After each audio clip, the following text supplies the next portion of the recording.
हैं आप और आपके साथ मैं हूं अनुजा। इस रिपोर्ट में हम बात करेंगे भारत के पूर्व प्रधानमंत्री डॉक्टर मनमोहन सिंह के बारे में।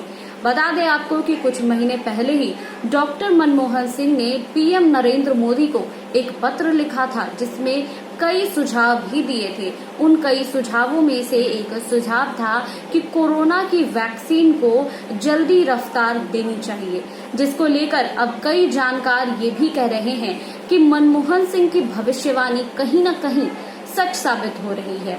इसको लेकर जो है मनमोहन सिंह ने गिरती अर्थव्यवस्था को लेकर भी कई सुझाव दिए थे।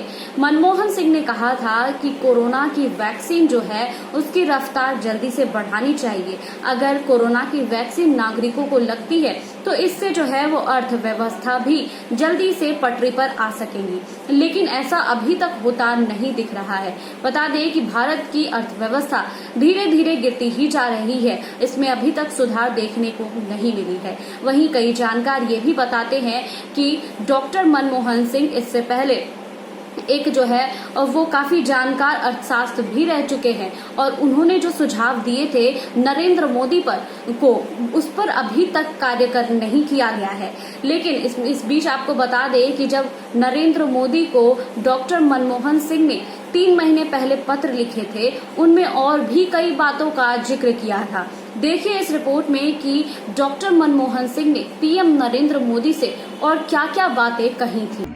राजनीति को अलग रखकर दुनिया के अर्थशास्त्र जगत की बात की जाए तो देश के पूर्व प्रधानमंत्री डॉक्टर मनमोहन सिंह को न सिर्फ बेहद अदब दिया जाता है, बल्कि अर्थव्यवस्था को लेकर उनकी कई बातों पर गौर करने के साथ ही कई देशों की सरकारें उन पर अमल भी करती है।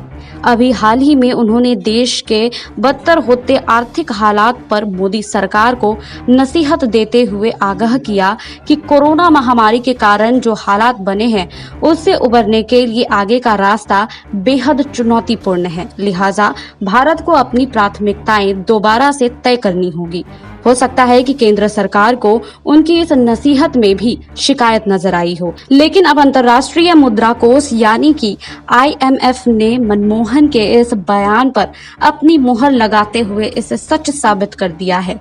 जी हां, IMF ने इस साल भारत की विकास दर के अनुमान में 3% की बड़ी कटौती कर दी है, जो अभूतपूर्व होने के साथ ही देश के लिए चिंताजनक भी है, क्योंकि IMF ने अप्रैल में जारी अपने अनुमान में इसे 12.5% बताया था, जिसे अब घटाकर 9.5% कर दिया गया है। रिजर्व बैंक ऑफ इंडिया का भी कमोबेश यही अनुमान है, इसलिए यह कहना गलत नहीं होगा कि मनमोहन सिंह एक काबिल अर्थशास्त्री होने के साथ ही देश की अर्थव्यवस्था के सटीक भविष्यवादी करते हैं।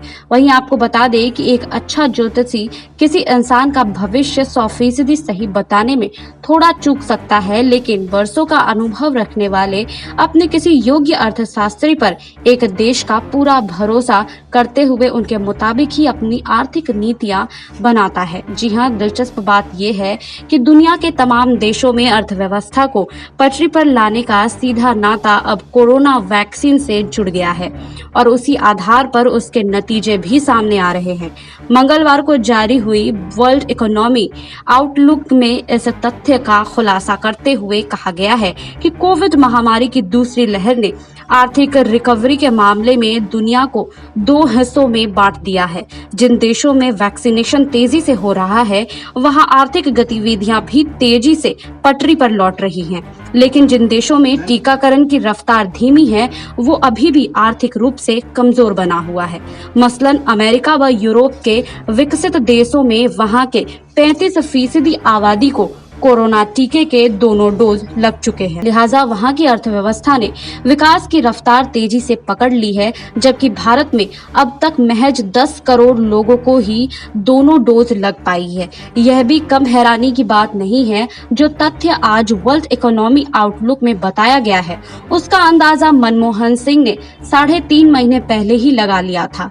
पिछले 17 अप्रैल को मनमोहन सिंह ने प्रधानमंत्री नरेंद्र मोदी को एक चिट्ठी लिखी थी, जिसमें उन्होंने अन्य बिंदुओं के अलावा देश की अर्थव्यवस्था को पटरी पर लाने के लिए वैक्सीनेशन में तेजी लाने पर जोर देते हुए पर्याप्त मात्रा में वैक्सीन आयात करने का सुझाव दिया था।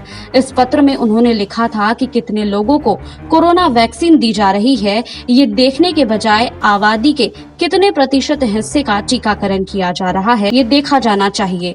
लिहाजा कोविड टीकाकरण अभियान में तेजी लाकर कोरोना महामारी से मुकाबला किया जा सकता है। उन्होंने एक और अहम तथ्य की तरफ भी ध्यान दिलाया था कि भारत में आबादी के एक बहुत छोटे से हिस्से को ही अभी तक टीका मिल पाया है। महामारी से लड़ने के लिए हमें कई कदम उठाने चाहिए, लेकिन इन कोशिशों का बड़ा हिस्सा टीकाकरण अभियान में तेजी लाना होना चाहिए। वहीं सरकार को यह सच्चाई मानने से अपना मुंह नहीं मोड़ना चाहिए। मनमोहन सिंह का यह अनुमान भी सही साबित हुआ, क्योंकि देश की 130 करोड़ आबादी में से महज 8% लोगों को ही अब तक वैक्सीन की दोनों डोज लग सकी है। वहीं बता दें कि 1991 में जब पीवी नरसिम्हा राव देश के 9वें प्रधानमंत्री बने, तब उन्होंने वित्त मंत्रालय की कमान डॉक्टर मनमोहन के हाथों दी थी।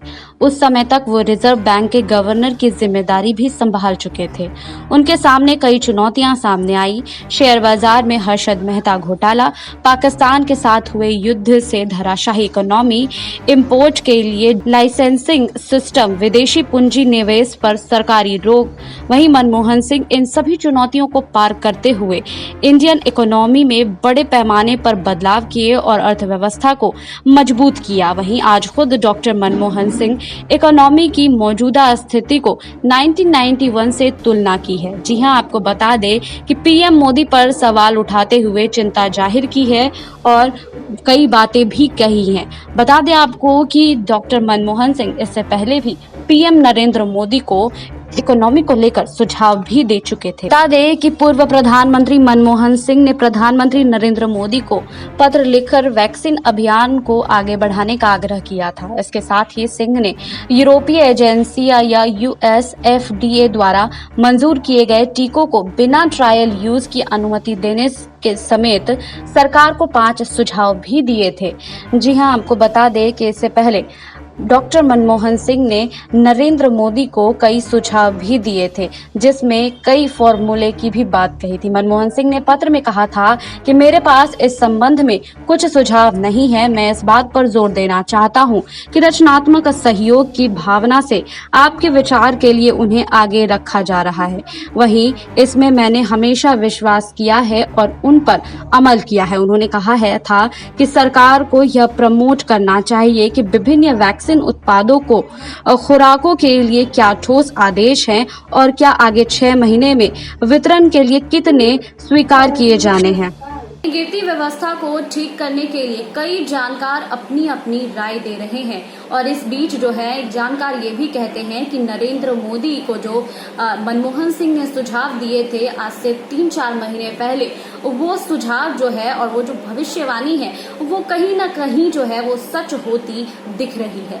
आपको हमारी ये रिपोर्ट कैसी लगी हमें कमेंट बॉक्स में लिखिए। बाकी और खबरों के लिए जुड़े रहिए SPN 9 न्यूज के साथ।